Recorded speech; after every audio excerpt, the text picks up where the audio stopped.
Welcome to another Civilization Guide video. This time we're going to be looking at Teamer's strategy. These are basic Teamer's fundamentals that you'll need to know in order to successfully win in a Teamer setting. So let's just get started. The first is to understand how to communicate with your team and how to create successful teamwork. So the first is to communicate gold values and gold needs. So in the early game, especially, you're going to want to purchase premium tiles. So things like that have yields of 5 combined. So things like 3 food, 2 production bananas, or 2 food, 3 production deers. Maybe some luxury resources like spices that provide really strong early game yields that don't need to be improved. That way, your early cities can grow and become really strong, and players that have strong starts can get started immediately from turn 1. Later on, you're probably going to want to communicate that you need tile purchases for things like your government plaza district to get that down in very impactful spots, or to get really high quality district spots that may be 3 tiles out that you might need extra gold to get to. The second thing is timing pushes. Normally in an FFA setting, you only have one source of gold, which is yourself, to fund pushes, but in a Teamer's game, you can create a much larger army and work off the income of every single person in your team in extreme circumstances. This allows you to make more game-changing pushes that can really put people on the edge and might even net a kill.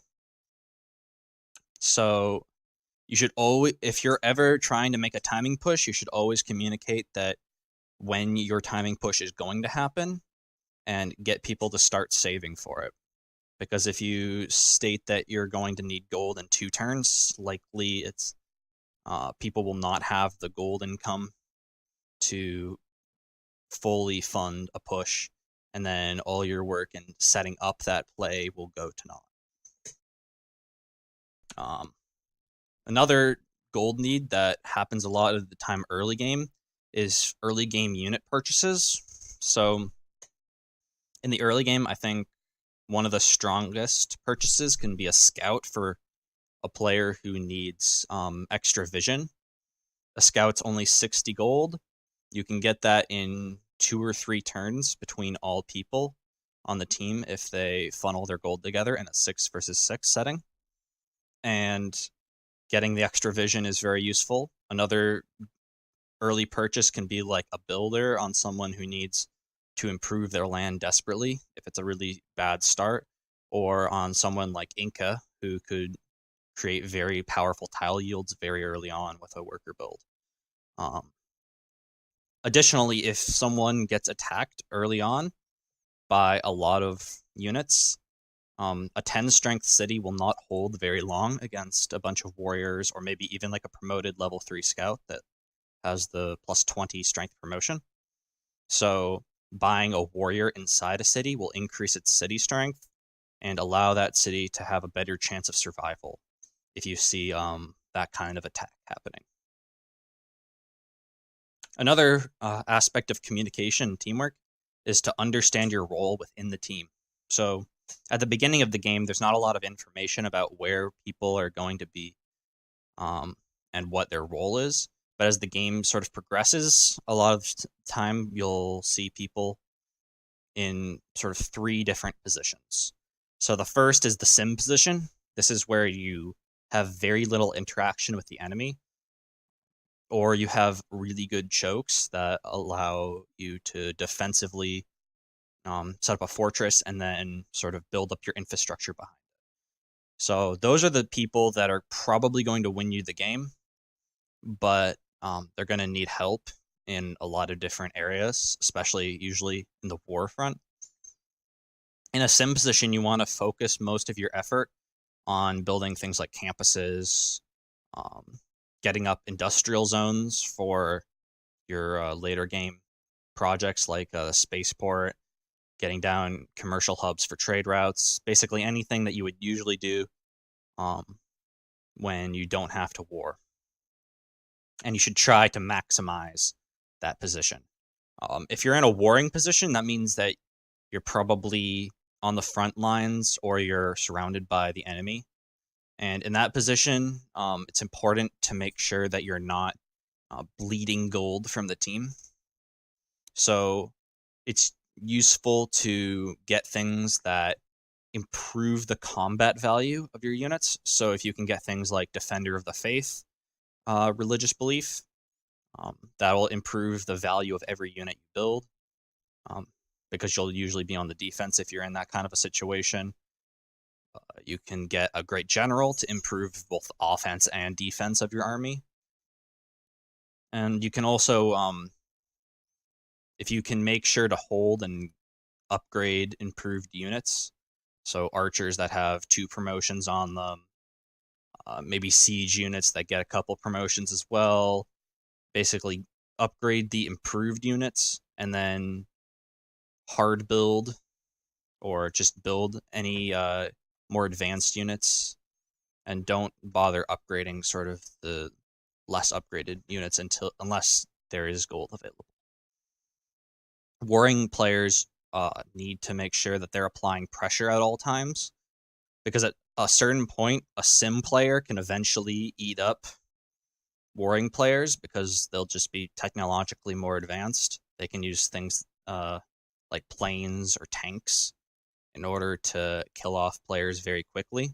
So warring players' goals are to harass sim players or harass other players so that their production is disrupting the enemy team. The final position is a culture and gold generation. So you may be in positions where you're playing a civ that benefits off of culture or gold generation. So if you're playing a Greece, for example, you're probably going to be doing a lot of the culture generation of the team. And culture generation is very important for stopping culture victories. They can be pretty easy to get in some situations because you can funnel great works from every player on one team to one player to improve the tourism of that player. So you're going to need someone that is dedicated to culture if you see that happening. Gold, on the other hand, is important for players that might have been in semi-sim positions, but are now sort of out of the running for being a top contender in science or culture. You're going to want to focus on gold because it's the only sort of resource besides strategics and luxuries that can be moved around. And so you can basically use that gold to help out the top player in the team. Okay. So now that we've gone through a lot of communication and teamwork, let's go to assessing the win condition. So unlike in an FFA game where you're sort of looking at your own position and how you're going to win the game from your position, in a team game, you have to assess the win condition as an entire team rather than just as an individual. So you have to, at a certain point in the game, probably around the mid game, like musket tech, approximately, you can probably start assessing a win condition. And you can do this a little bit earlier if you can assess who's in what roles and who's going to go for what win conditions. But at a certain point, you'll start to see that there's key players that you're going to want to invest into. So you want to look at the map and the statistics. You want to see people who are in high science and safe positions. Those are your win condition.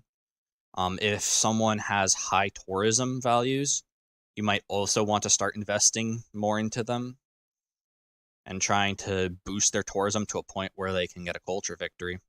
Or if you have a warring player that is doing quite well in science as well, you might want to invest into a large army for them, so they have a large army comparatively. And if they can roll over another player by killing them very quickly with their combat bonus, maybe a great general as well, and a large funded army, you might be able to win the game that way because they'll take over more land, be able to then sort of leverage a lead that way.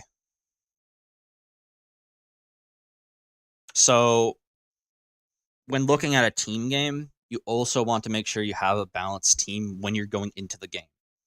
So picking a balanced team means you're picking 1 to 2 war civs. So these are civs that have combat bonuses that directly affect their combat. I would assess civs like America, Scythia, France, Mongolia. Any civ that can gain combat bonuses and apply additional threats, in addition to something like a Great General, would be good. Civs like Rome can be semi-war civs because they have a strong unique unit.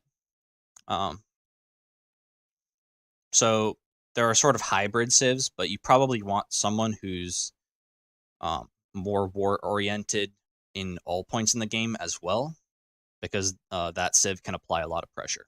You want 1 to 2 science sim civs, so these are civs that get direct bonuses to their science output, things like Australia, Netherlands, civs that basically get more science just from naturally doing correct sim behaviors. You're also going to want 1 to 2 dedicated naval civs. This is sort of more dependent on what the enemy chooses as well. If the enemy chooses 2 dedicated naval civs and you only really have 1, it might be a difficult spot. But losing out on the sea means in the late game you can be nuked by nuclear submarines from pretty much anywhere in the world. And that can be a very big problem, as well as losing cities that are 3 tiles from the coast from battleships. So having someone who has bonuses on the sea, like Norway, Maori, Venetia, those in England, those are good civs to pick. And then you probably want 1 or 2 culture based civs. Now, this one's a little bit, you can probably get away with 1, but you want someone who can control city-states very well. So a Greece is a good example of someone who's really good at this, and both teams are always going to have one of the Greases as a choice. You can also choose civs like Georgia that have benefits for taking over city-states, but you're going to want someone who can build up culture very efficiently in case there's a culture victory on hand. And if you want to learn more about team games, you can watch my Twitch stream at twitch.tv/Tordred. I stream mostly team games, and you'll be able to see some of these lessons in action and how I utilize them. So thank you for watching. I'll see you in the next one.